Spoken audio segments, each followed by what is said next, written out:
You are in for an interesting ride.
We're now wandering down towards Bell Grove. This is the interesting part about this. I couldn't get any response to the burials that we thought as to why it was called Bell Grove, and that piece of ground wasn't allocated to that property there, but that property seemed to want to plant a tree in the middle there in the long past. And I discovered that there's a code for unblocking things, because the priests in ancient times hid things by putting a blocking thing on them, so when your mind comes along it can't pick it up. So I unblocked it and the whole thing came alive. And basically I then worked and found that there were at least 6 little alien burials down there as a result of some crash that had happened in thousands and thousands of years ago, and that's where their stains are.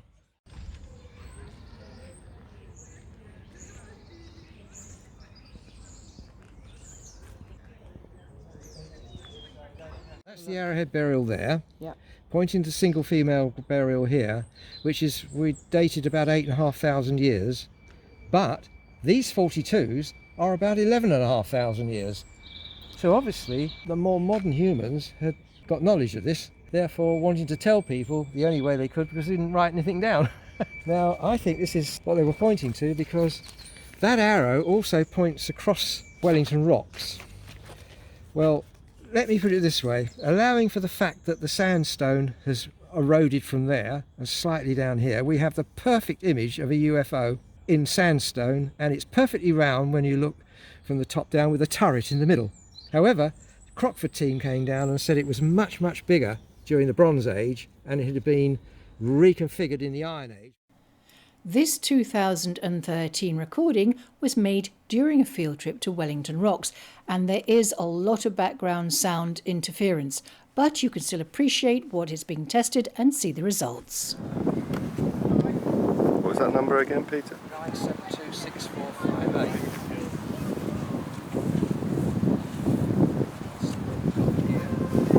I know Jeffrey picked these up. 9726458. Right, there's something here. So, hang on a minute.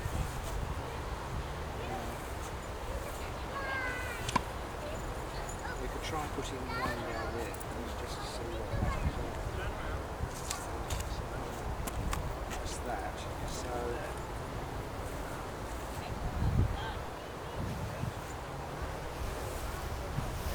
it's closed here again. Here we are.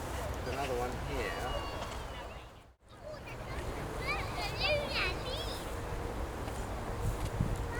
One here.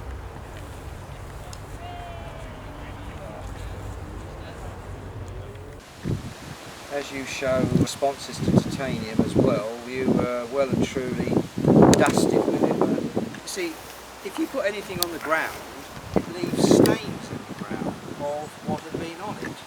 Right. So a lot of titanium here left for a long time. 1, 2, 3, 4, 9, 5, 1. Well, there's a response there. All the way around here you've got responses to titanium.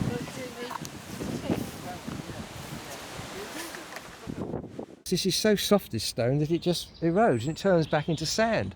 So unless somebody says we're going to protect this, it'll just erode to nothing and all the knowledge will go.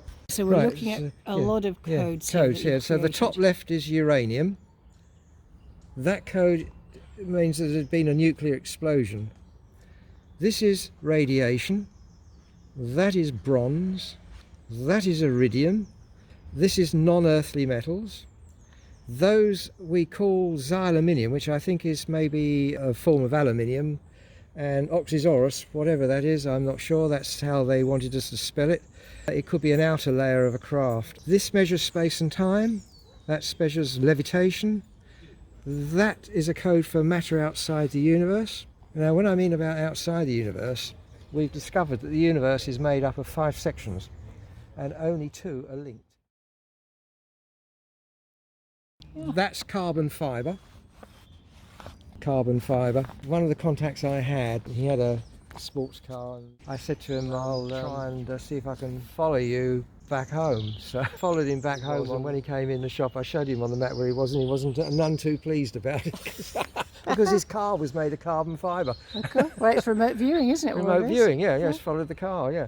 So a grove normally is named after a Saxon burial ground, so therefore you automatically start looking for burials. But we didn't expect the burials that we found here. But if we look at the archaeology that's going on in the town by other groups, they're finding things that are just as important as Stonehenge, things on the same alignment as Stonehenge. We had a stone circle in the Calverley grounds, which was broken up in the late 1970s.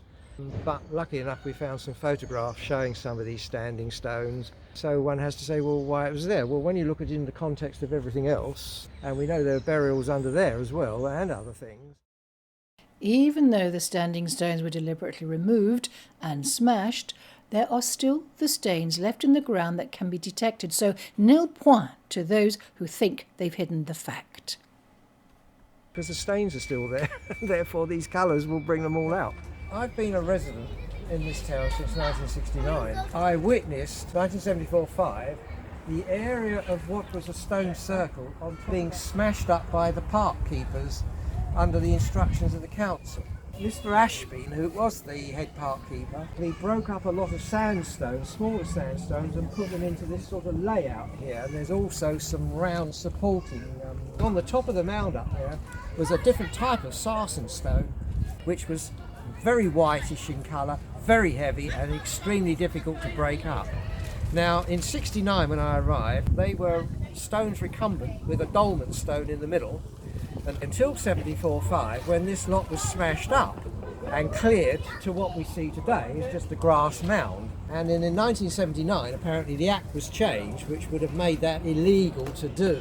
Now this mound, although it just looks like an ordinary rockery now, is in fact marked on the 1808 town map as a mound, and at the foot of the mound there used to flow a stream, and that is also marked on the 1808 map, and the stream is in fact the upper reaches of the River Grom, which flows out eventually into the River Medway. This mound is in fact very, very ancient. It goes back probably to the Bronze Age, which was a time when people were making stone circles and other features of that nature. So it is in fact an ancient monument, but unfortunately over the years it has been vandalised and neglected and ignored and eventually almost swept away by the council itself.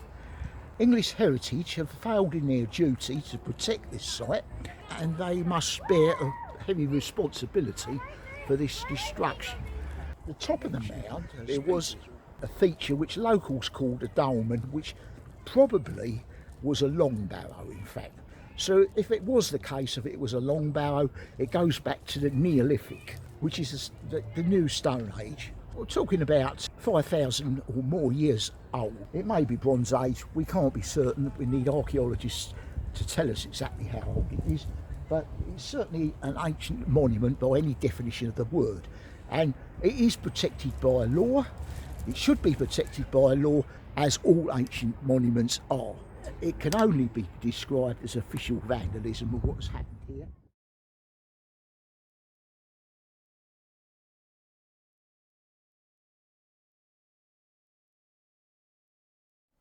The following is a cassette-taped interview from 19th May 2004 with an elderly Arthur Ashby, which has been digitised.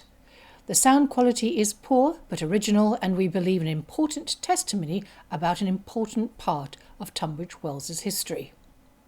Associated with the breakup of the stones are reports of mysterious mishaps and even death, especially the curse that Arthur refers to, and a special stone he calls the Holy Stone. It's nice of you to call in, Mr. Ashby. Arthur. Yeah, I'm going to ask you a few questions following the statement you gave us on the 29th of August 2003 in respect to the clearance in Calvary grounds when you were head park keeper. You were formerly working for the council in a certain capacity, then were transferred to the groundsman, head park keeper of the Calvary grounds. I was starting off as a groundsman. Yeah. Now, you said you worked for 38 years for the council. That's it, yeah. You did most of your work when you were on the parks in the Calvary grounds, and that you could recall below what is now the PPP offices an area where there were large standing stones sighted. I think there was 40 odd stones there. And then You also mentioned that several of the stones were too big. One of them about 2.5 tons and maybe 10 feet in height. Can you explain how this was dealt with? well, we had a JCB. A JCB, yeah. The JCB in change, you see. Yeah, I lifted it yeah. up, yeah. And where was the big stone taken? The big stone was taken up at Collins's depot. Colin- That's where all the bricks and paving and all that was stored. And that's where the Holy Stone was stored. Now you mentioned this as the Holy Stone. It was a sacrificial stone. Right. And you mentioned that one of the councillors who authorised Yeah. the removal had a stroke 3 weeks after. Yeah, because the stone holds a curse. And they laughed at me. They laughed at me. That stone's got a curse on it. It's, where it lays now, it's got to stay there forever. If anybody tries to shift it, something dodgy happens. Councillor Simmons, he authorised it to be moved. He was the one, was he? Yeah, he was a heart attack. Yeah. Heart attack, yeah. And he got his garden and was going up and break it up with a slam and make Put it in his put garden. his rockery. Yeah. The third time he did it, he had a heart attack and dropped down dead. You mentioned here that you were acting under the orders of people that are now deceased. Mr. Pickering, who was the borough surveyor, Borough surveyor, yeah. and Mr. Lind was the parks manager at the Mr. Lind time, was the park and manager, sadly they're all yeah. now deceased. Mhm. So basically what you're saying is that the most important capstone or holy stone should still be in this Collins's yard. Can you describe what this stone looked like? They're about 12 or 14 foot long, And its girth? about 3 foot wide, 3 foot 6 How wide, thick was it? and 15 inches thick, yeah. So it'd be about, what, 3 ton maybe? Oh, good 2 ton. Yeah. 2 Yeah. ton, yeah. So this stone would have been laying in the council yard up until Years privatisation, up to about the Yeah, 90s. yeah. Then when it was privatised, other firms would have taken that yard over and cleaned it out. So therefore, that stone would have been removed Yeah, well, or disposed of. We had to look round that yard, Right. we can't find Now, it. 10 years ago, when council services were privatised, it appears that this stone may have gone to Burslams for cutting up. It's very strange that about that time Burslams had a fire, which is unexplained. Yeah. Destroyed their office. Destroyed their front office and everything. Yeah. If this curse is on, then yeah. Yeah. was broken up. Mm. That stone, the councillor, Mm. he had a block of flats built. And they broke that stone up and used it as hardcore. Ah. And directly that block of that stone up, they had a big fire in there. Now, are you saying the big stone, the one we're talking about, was broken up and Broken up And used for hardcore. and was used as hardcore. so there's no other way of cutting it up? You tried to sledgehammer it and the man died trying to do it. Yeah. So not only did Burstons have a fire, but you're saying that the building that the stone was actually broken up into That and was used as fire in there, hardcore actually caught fire as well. Yeah. They had a fire in this block of flats, you say? Yeah. The discovery in the Grove, which is opposite Cowley grounds, of what appears to be well, we thought an arrowhead, but it's probably a spearhead burial of 120 to 128 people. Kent Archaeological Society have very kindly done a geophysical survey which has shown very promising reports which could possibly give the impression of pagan burials all lying in the same direction as those burials, and you can't put the clock back. What we can do is to take the status quo as it is now and try and give the correct history for Tunbridge Wells that does not start at 1600. It starts when the first people were roaming around as hunter-gatherers. However, the amount of burials that are showing up in the area is so phenomenal that there must have been a very large community This here. was a large community, yeah. Or that the bodies of the dead were being brought to this area for ritual burial and were not reflective of the population. This could explain why there are so few, that I think I'm correct in saying here, Mesolithic, pre-Bronze Age or Iron Age burials found in the country. They have a cemetery for Mesolithic people in France, a very big one, whereas over here there's yet anything to be found. This could possibly explain it, that Tunbridge Wells is in fact on this particular cemetery. Perhaps it's about time that Tunbridge Wells had an archaeological organisation. I understand it has a very strong civic society. It has a history society who are right at living Boy. in. You've got too many bloody old fuddy-duddies in here. That's the trouble with Tunbridge Wells. Too many old fuddy-duddies. Yeah. Yes, well there we are. Sadly it's a sign of the times we live in, and I think that we'll press the button. Press the and, button now. Thank you very much, Arthur, for letting us talk to you today. Anytime you like. Now we're back to see what secrets lay beneath Bell Grove. This is the first time Peter has physically doused the site. So now what I'm going to do, this is called Bell Grove, and I wanted to know about this bit here, why it wasn't allocated as a garden to that house and followed the wall around here, you see. So basically it was protected, and I knew there was something buried there, but I couldn't get access to it. So I asked 42 for an unblocking code, which it gave me. So it actually would give me a code for blocking something as well. And the map just came alive down here. So I was able to Map test it. map test it. Yeah. So I came over and used it. So basically, one of the things I'd like to say, these colours, because they have power values in numbers, can actually be used as radionic number strips. That means you can have, let's say, black and yellow, which finds bone, but you can then have a piece of strip which says 10 and 5, and you can work on that. But you have to say 10 and 5 all the time, and can really hold only one number strip at a time. Whereas if you, like a game of cards, you can hold multiple colour codes. The ferrous system reads these colour codes up into the brain, into the mind, and therefore causes the para reactions. That's why we have three main magnetic responses: the ferra, the dia and the para. The dia is the middle bit, and the para are the 2 arms, 2 legs, 2 eyes, 2 ears, everything we got 2 of. This is the magnetic Yeah, sensory system of the body. Yes, and Geoffrey Yeah. Crockford has of course written quite well about this in the Phoenix Point.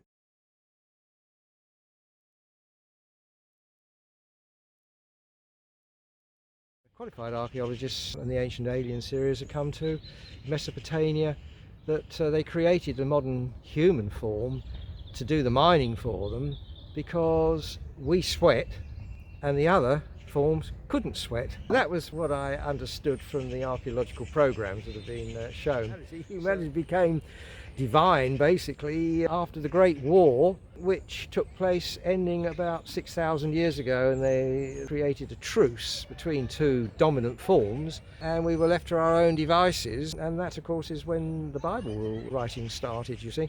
But it's interesting that these colours will work on anything. They'll work on the moon, they'll work on Mars, they'll work down here, and they'll work over maps. What I picked up on Mars was that there had been nuclear war, and I reported that.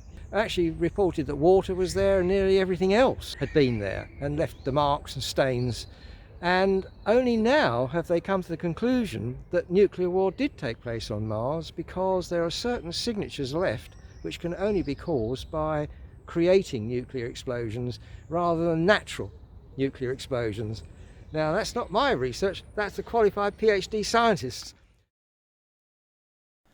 I interviewed Dr John Brandenburg, 2015, who spoke about his, at one time, controversial findings of nuclear explosions that had effectively wiped life from the planet Mars. Here's an excerpt of that longer interview. I want to introduce you to Dr. John Brandenburg. He is a plasma physicist, and he did his graduate work at California at Lawrence Livermore National Labs in controlled plasma for fusion power. He's also worked in defense energy and space research. Dr. Brandenburg was also part of the Clementine mission to the moon, where we discovered water at the moon's poles. The focus of Brandenburg's scientific career has been to complete the great effort of Einstein to unify the two range forces of nature, gravity and electromagnetism. There is evidence, he says, also, of two massive nuclear explosions on Mars that occurred above the Martian surface, and they were airbursts, turning large areas of the planet's surface into glass and leaving radioactive byproducts which are still visible, he's reported. John, welcome to the Ammach Files. How are you? Well, great honor, Joanne. Thank you so much. Well, let's start with the UFO thing, because you were interested as a youngster in things UFO. Honest to God, UFO sightings in Oregon, where I grew up. I saw a quite spectacular one over my town. It was reported in the paper. Everyone else saw it too. I was very interested in UFOs. So as a young person interested in becoming a scientist, I found that it was much easier just to put that out of my mind. And in fact, it remained out of my mind completely from 1967 to 1984, where I suddenly came face to face with it again. At that time, I was investigating what looked like archaeology on Mars. I was part of the independent Mars investigation team started by Richard Hoagland.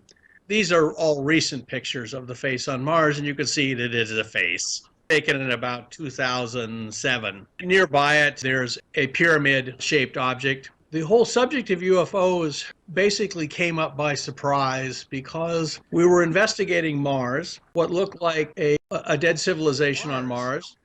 And so I realized our phone was being tapped, specifically conversations having to do with Mars. I also became aware of this feeling that I was, being watched. And I worked at a government lab. I had a high security clearance, so I was used to dealing with secret things. But this was much different than anything I'd encountered before. We were talking to Carl Sagan, and he asked us for pictures of some of the new stuff we were finding. And I sent those to him, and then talked to him a month later and said, "What did you think of the pictures?" And he said, "I never got them." So we realized our mail was being intercepted. And that was when I remember thinking, it's almost as if there is a UFO cover-up, and Mars is a sideshow because it's evidence for extraterrestrial intelligence. Maybe the government already knows there are extraterrestrial civilizations and doesn't want us to know, because we found this stuff on Mars, which, even though it isn't a flying saucer, it's evidence for extraterrestrial intelligence close by. And we discovered in the meantime that there was a Mars ocean. That was fun.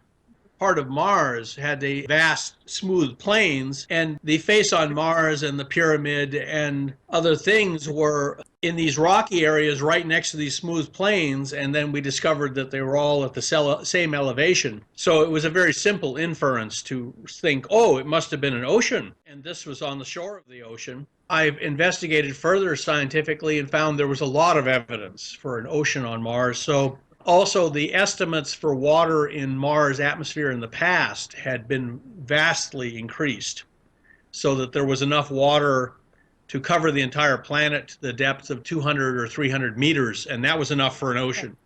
The importance of the Martian ocean is that it is on the geologically youngest part of Mars. It has almost no craters.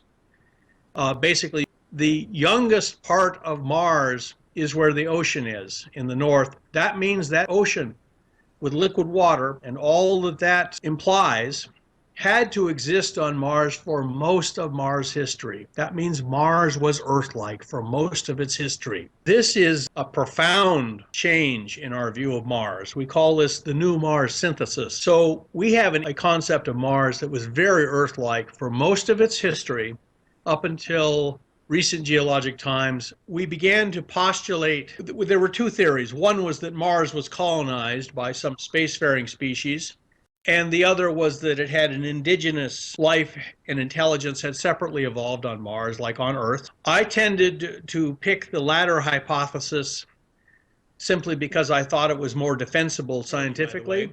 Is another face we found on Mars. But it shows that there was a widespread civilization on Mars. It wasn't just in one place.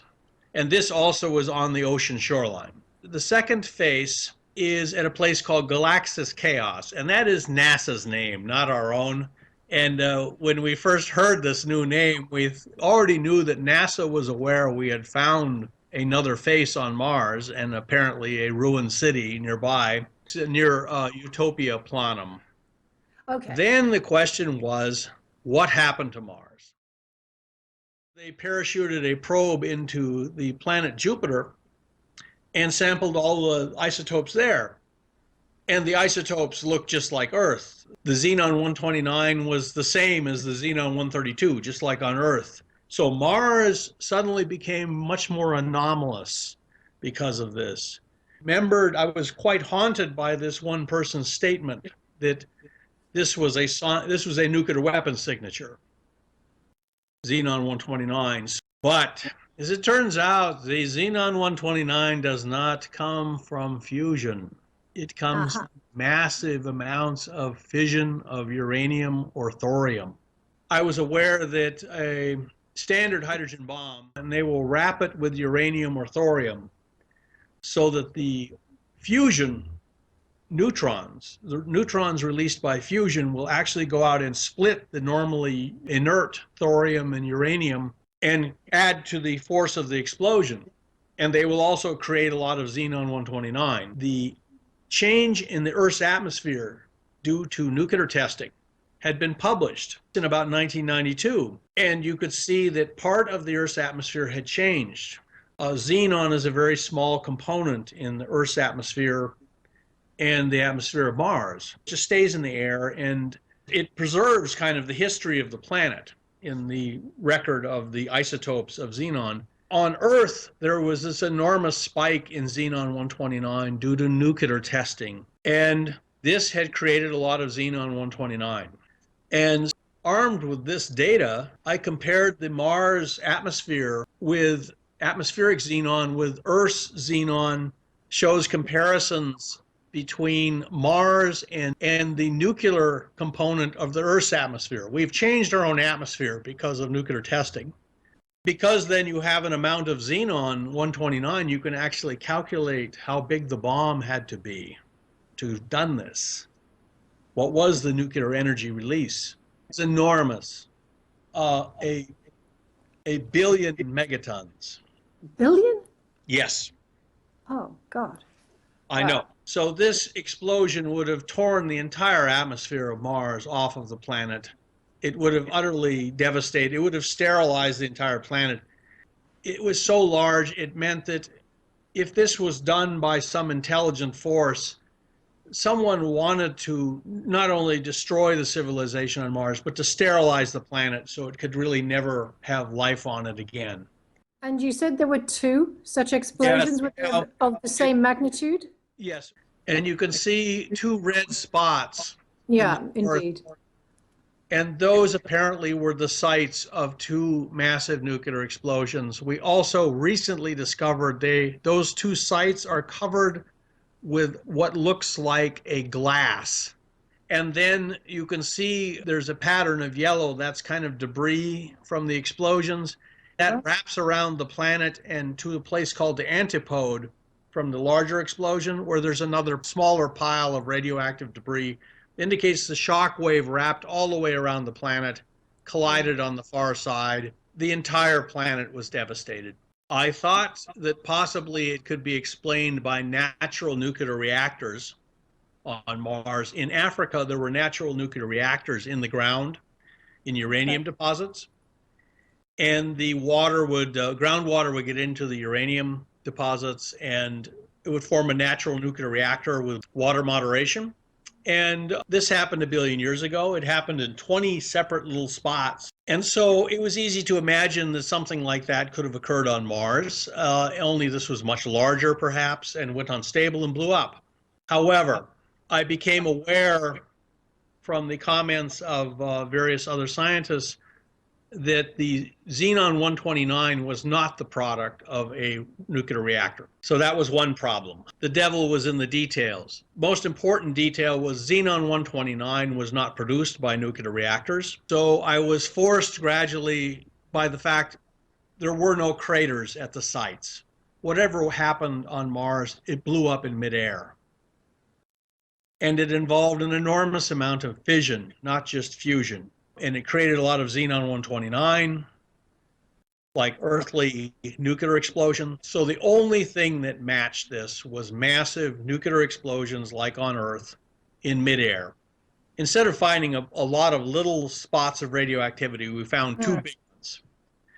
So this meant that bombs had to have been dropped from outer space. It looks as though somebody from space came along and dropped two massive hydrogen bombs on it with the intent of destroying not only the people on the planet, but the entire biosphere. Primary thing we've been talking about, the nuclear weapons on Mars, that's in death on Mars. It's so that is for sale every place. Then there's also the science fiction novel Morning Star Pass, The Collapse of the UFO Cover-Up. Okay. Basically, it turns out the Tesla rotating field, electromagnetic field, is why you see three bumps on the bottom of most UFOs.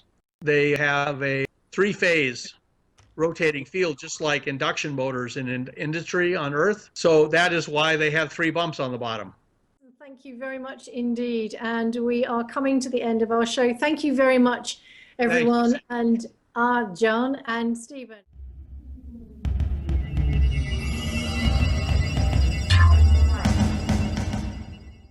And I'd also reported to the university that we'd found water, and we found it by using dark blue 3, responded obviously, and they found water. And I'll tell you this, there's coal there were forests there. In other words, it was a mini form of Earth. And I think that this is the reason why people came here, because they couldn't stay there any longer. So coming here, basically the same problem started between factions. It was expressed to me that some of these craft, they never land. They're like giant aircraft carriers in space. They just go around on a 5,000 or 6,000 year cycle, and they get asteroids and meteors. They use the minerals from there. They breed, they live, they die on there. Everything's recycled. They have craft that just launch off of them. And we're talking about something that might be 10 miles by 10 miles by 10 miles. They are huge, but they're in stealth. So somehow our telescopes aren't picking these up, but they would pick up the energy of their emissions if they could only use this system. We're going to pick up where we left off at Bell Grove to see what it is that has been found remotely by map and now on site. We'll see if it matches up. Right, I'm holding this piece of fossilised remain here, and I'm just going to see what. I don't want to knock these plants that are coming up here. Oh, there we are, look. So the miners were here. So this is ET again. Yeah, ET, this other form, it's not 42. There's about half a dozen of them here. So there we are, there's another one there.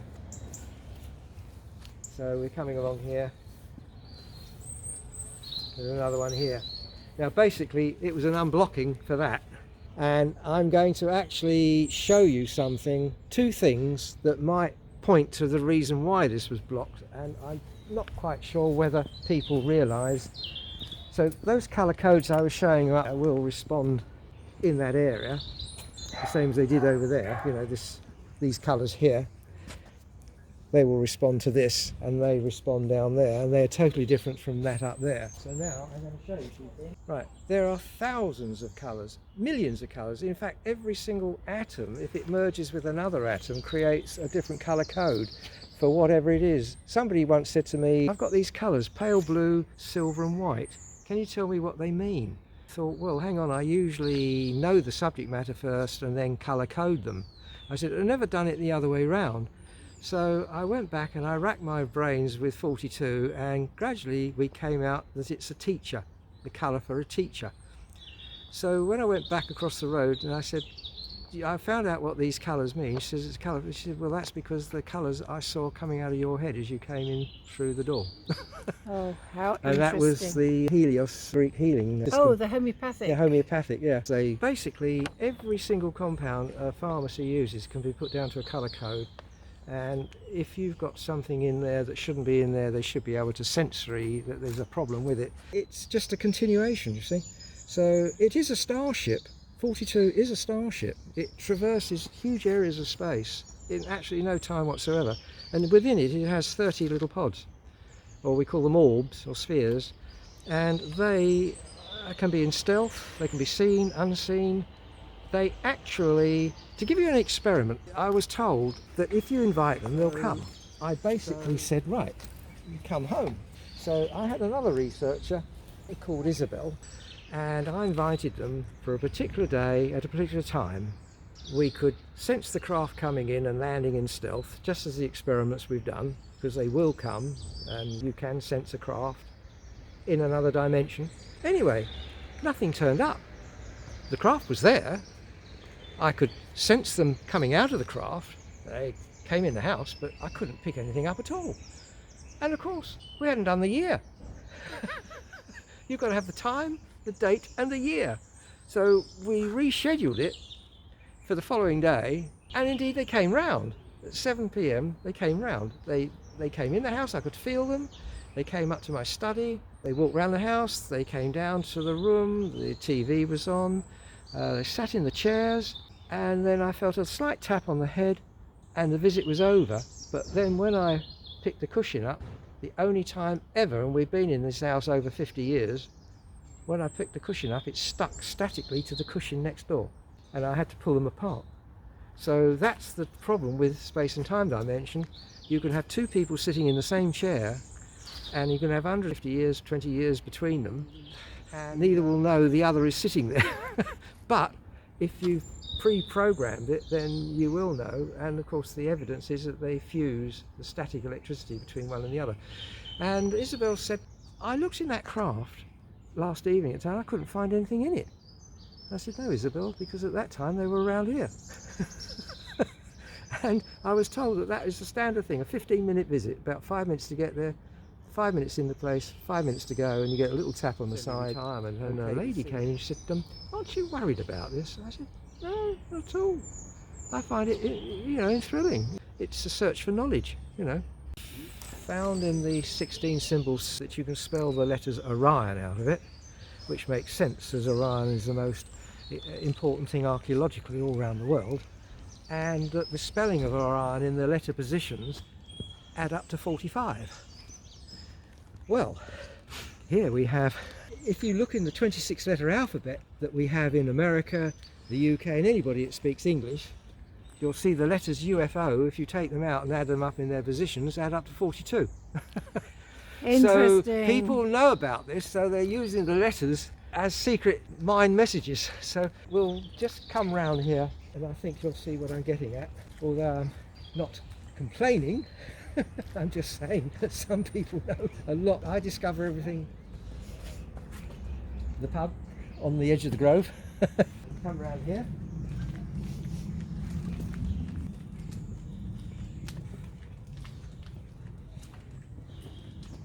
Stained glass windows.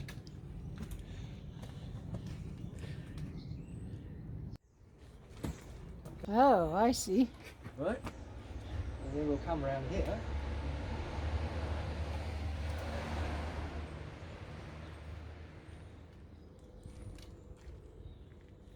It's number 45. That's its postal address. 45 up there, you see? Yeah. The Orion code. Fascinating. On the edge of a grove that has 42s in it. That I only sort of tottened on to quite a few years later. Thought, well, all roads lead to Rome, don't they? Well, Well, nothing I'm for not no sure reason. Whether they know. No, Because probably they don't. No. Go and have a smoothie and Yes, we'll go home and have some 10 refreshment. to 1, yeah. Cup of yeah, tea. Yeah. So there we are. Absolutely And how fascinating. you cope with this? You know, I've always been sort of enthralled by it, and I always look at things. So when, for instance, something happened like Salisbury,